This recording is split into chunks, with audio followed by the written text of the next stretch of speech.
9 news channel Palnadu జిల్లా పలాస ఔషధ దుకాణాలపై operation vigilance దాడులు.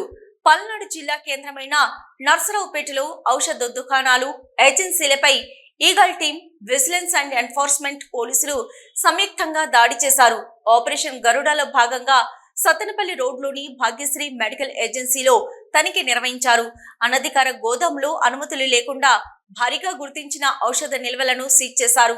ఔషధ నియంత్రణ తనిఖీ జిల్లా అధికారి సునీత, మంగమ్మ, పద్మ, విజిలెన్స్ ఏఈ నర్సరావుపేట గ్రామీణ సిఐ రామకృష్ణ బందోబస్తు నిర్వహించారు.